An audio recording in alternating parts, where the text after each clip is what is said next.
స్వాగతం. నేటి ధ్యానాంశము శ్రమ, ట్రిబులేషన్. లోకములో మీకు శ్రమ అయినను ఓపిక తెచ్చుకొనుడి, నేను లోకమును జయించి ఉన్నాను.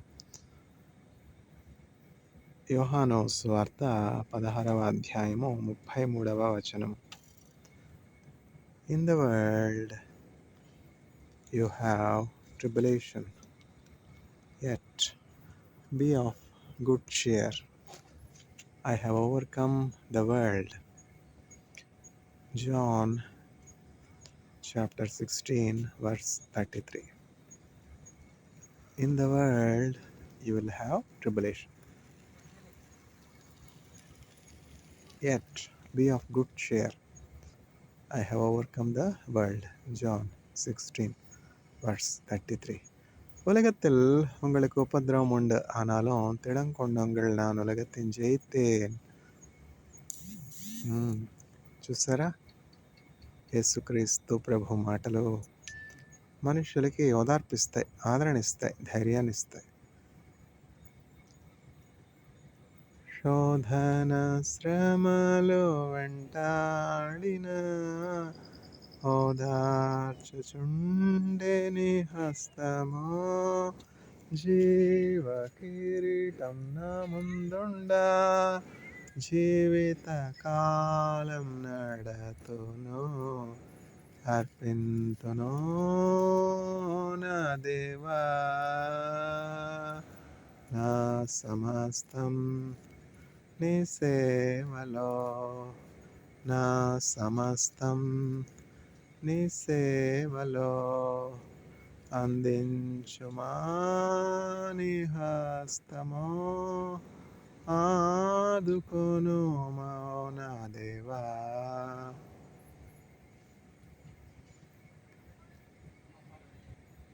శ్రమ, ట్రిబులేషన్. లోకములో మీకు శ్రమ అయినను ఓపిక తెచ్చుకొనుడి, నేను లోకమును జయించి ఉన్నాను. యోహాను సువార్త 16వ అధ్యాయము 33వ వచనం.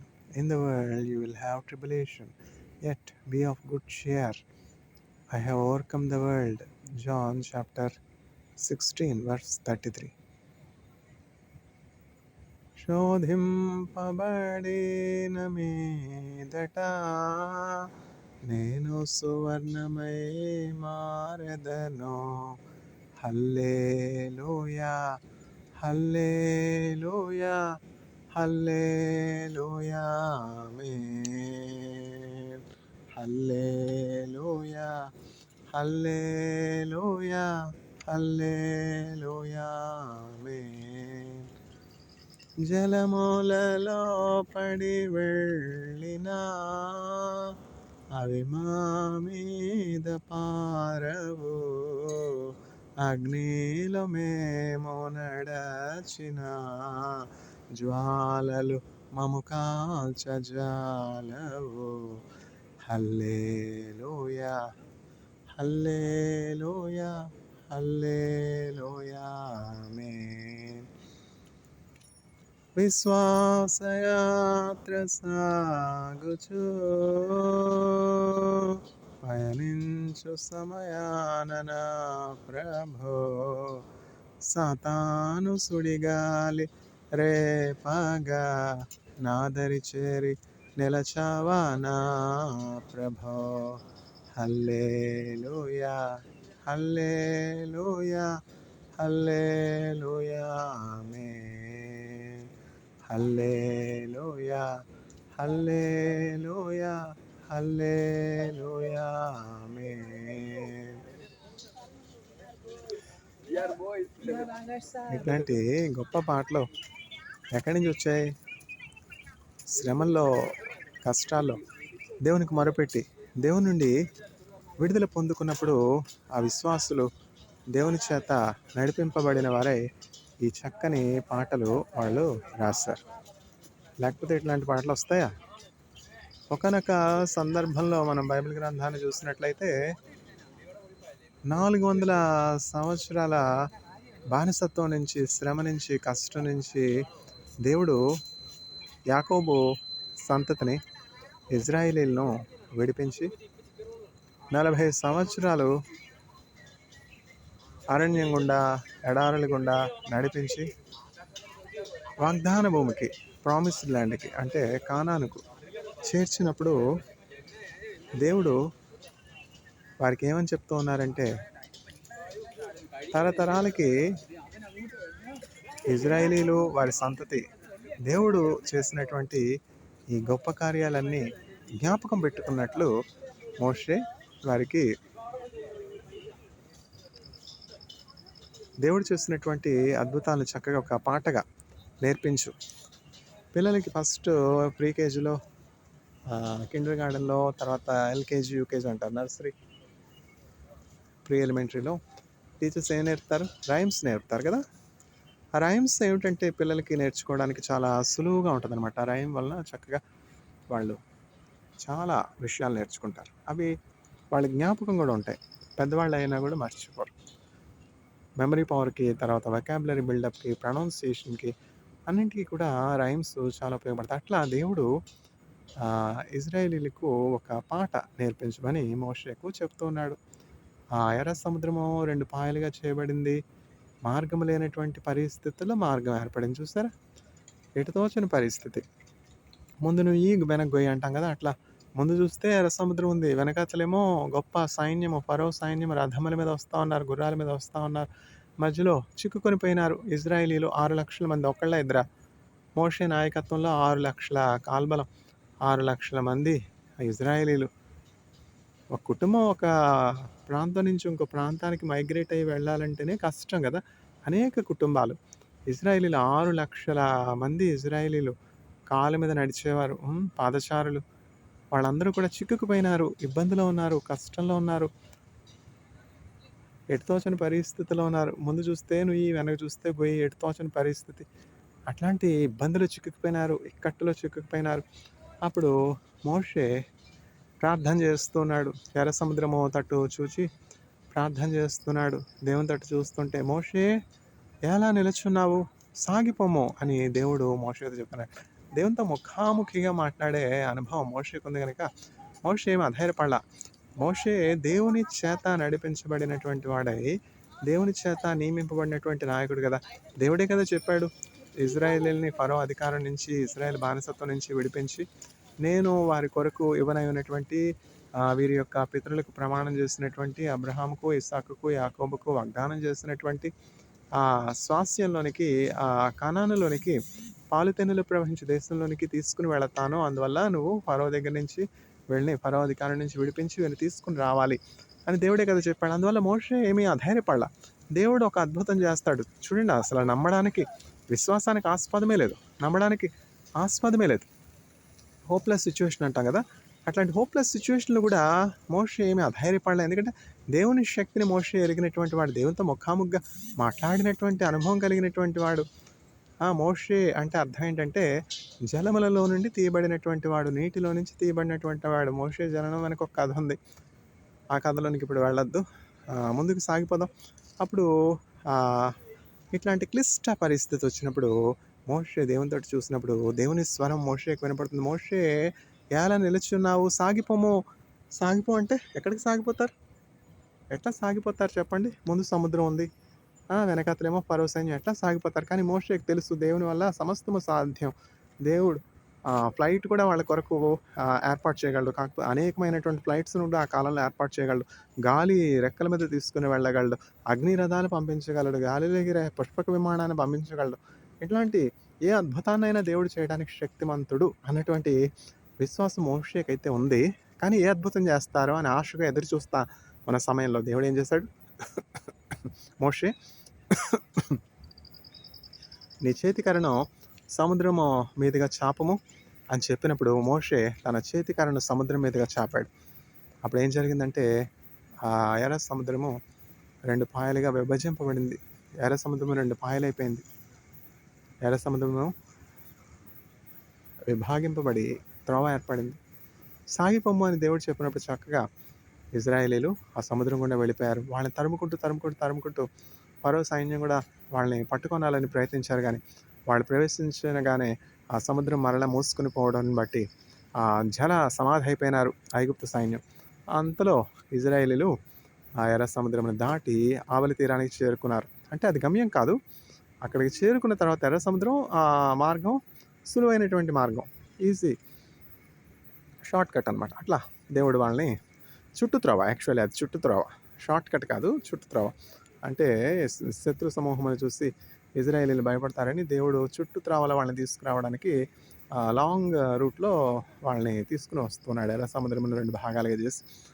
అట్లా వాళ్ళు ఎర్ర సముద్రం దాటి వచ్చిన తర్వాత ఈ అద్భుతము ఇజ్రాయేల్ తరతరాలకి జ్ఞాపకం ఉండాలి. దేవుని యొక్క బాహుబలం చేత దేవుడు ఎర్ర సముద్రమును 2 పాయలుగా చేస్తాడు అన్నటువంటి అద్భుత కార్యము వాళ్ళెప్పుడు కూడా మర్చిపోకూడదు. తరతరాలు జ్ఞాపకం పెట్టుకొని దేవుడిని మహింపరచాలి. దేవునికి సమస్తము సాధ్యమని వాళ్ళు తెలుసుకోనాలి. అందుకని చెప్పి ఈ పాట వాళ్ళకి నేర్పించని చెప్పి దేవుడు ఒక పాట మోషే నోట ఉంచారు. ఆ పాట ఇట్లా ఉంటుంది.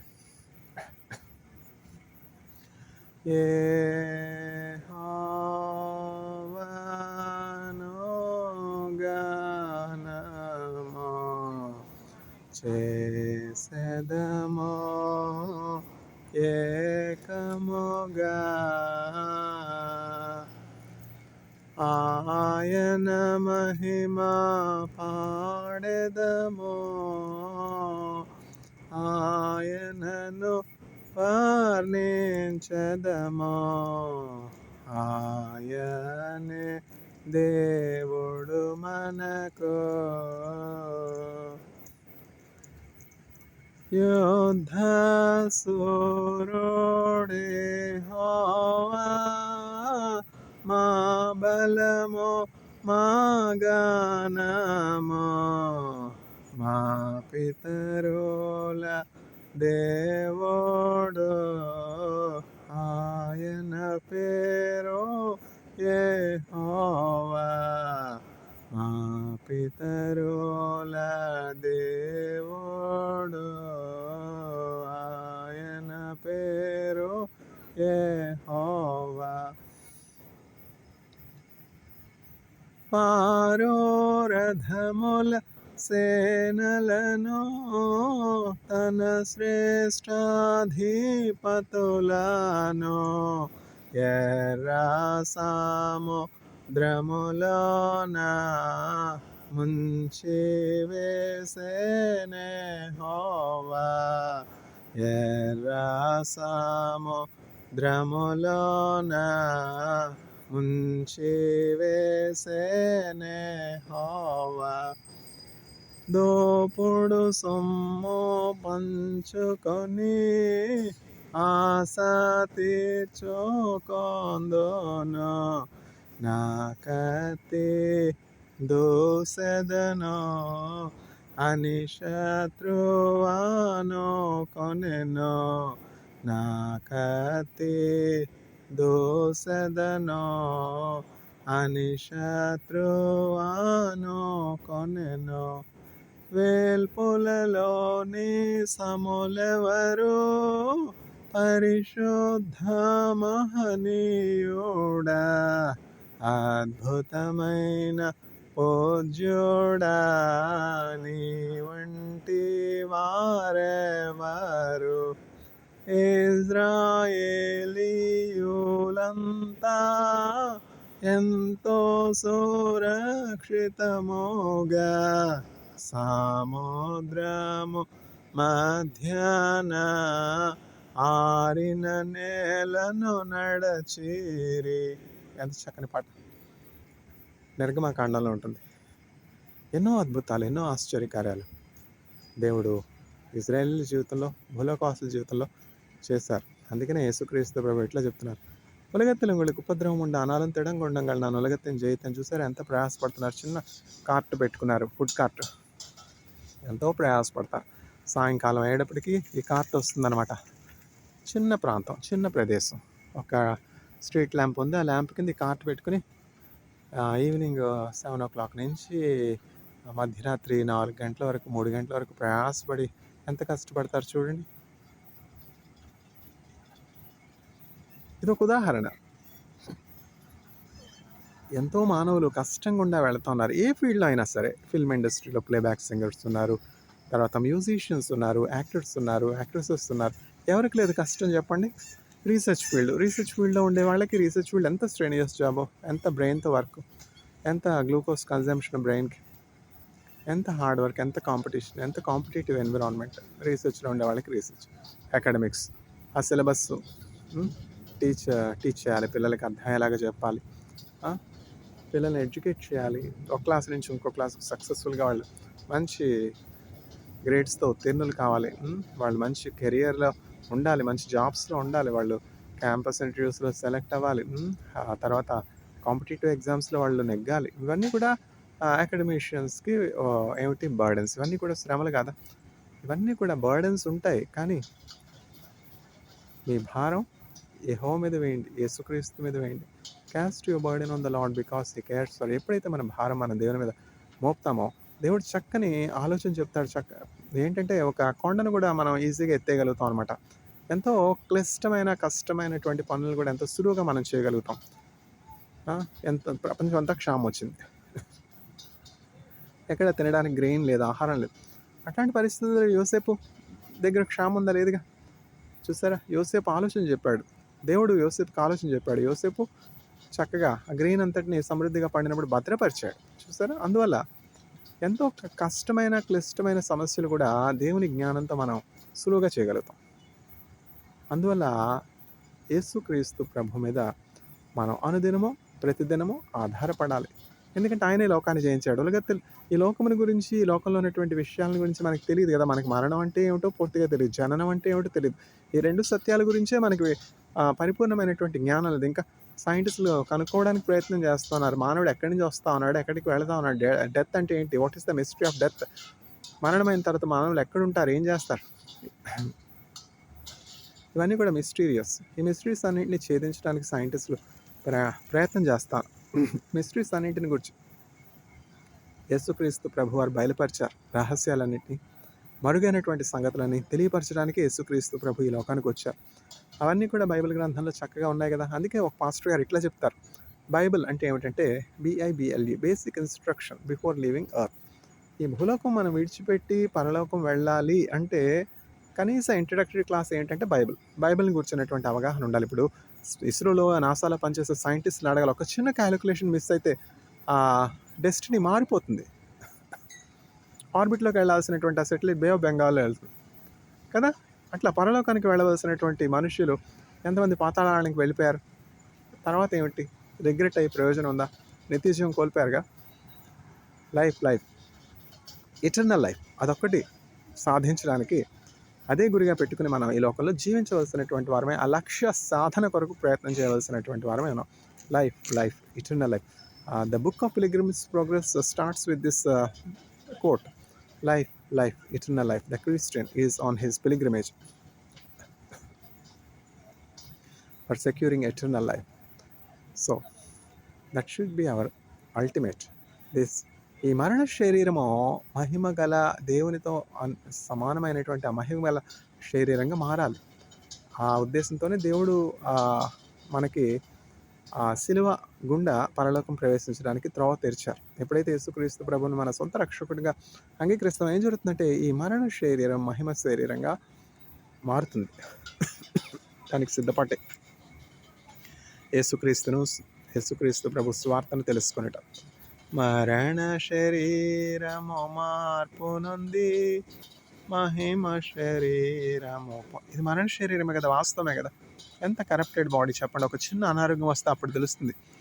చిన్న జ్వరం, చిన్న జలుబు, క్యాన్సర్ వరకు వెళ్ళనవసరం లేదు. చిన్న అనారోగ్యం కలిగితే లేవలేంగా. అన్నీ సరిగ్గా ఉంటేనే ఏమన్నా చేయగలుగుతాం ఈ దేహంతో కదా. అది మరణ శరీరము, ఫుల్లీ కరప్టెడ్ బాడీ. దేవుడు మానవుల్ని సృజించినప్పుడు ఇట్లా లేదు పరిస్థితి. మహిమ రూపం దేవుడు మానవులకి ఇచ్చాడు. ఆ మహిమను మానవులు కోల్పోయారు కదా. అందుకని కష్టాలు కడగండి మట్టి అయిపోయాడు. చిన్న అనారోగ్యం కలిగితే ఈ మరణ శరీరం అంటే మరణమునకు లోనైనటువంటి శరీరం నుంచి, ఇట్టి దౌర్భాగ్య స్థితి నుంచి నన్ను ఎవరు విడిపించగలరు అంటాడు పౌలు. అయ్యో నేను ఎంత దౌర్భాగ్యుడను వేడితి శరణం వేరేమియో చేయాలేను.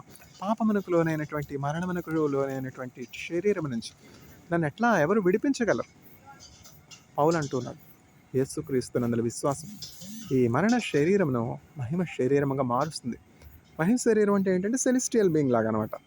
ఈ కరప్షన్ ఏముండదు, అనారోగ్యం ఏముండదు, ఆకలి దప్పులు ఉండవు, కన్నీరు ఉండదు, దుఃఖం ఉండదు, శోకం ఉండదు, మరణం ఉండదు.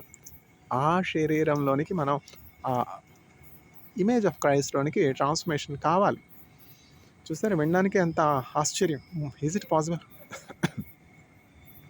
దేవునికి సమస్తము సాధ్యం. మరణ శరీరము మార్పు నొంది మహిమ శరీరము పొందుటకై హేతులేకయే ప్రేమించన్ యేసుకు నేనేమివ్వగలను.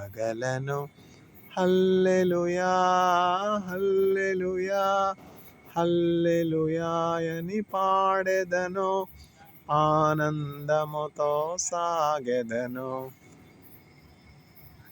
శ్రమ, మీరు ఏ శ్రమలో ఉన్నప్పటికీ యేసు నామములో ప్రార్థన చేసినప్పుడు దేవుడు ఆ శ్రమ నుంచి విడిపిస్తారు. దేవుడు అద్భుత కార్యాలు చేసేవాడు. ఆయన వాక్యాన్ని ధ్యానించండి, ఆయన నామంలో ప్రార్థన చేయండి, శ్రమ నుంచి ఆయన విడిపిస్తారు. With God all things are possible. వినవాని దేవుడు ఆశీర్వదించుగాక. ఆమేన్.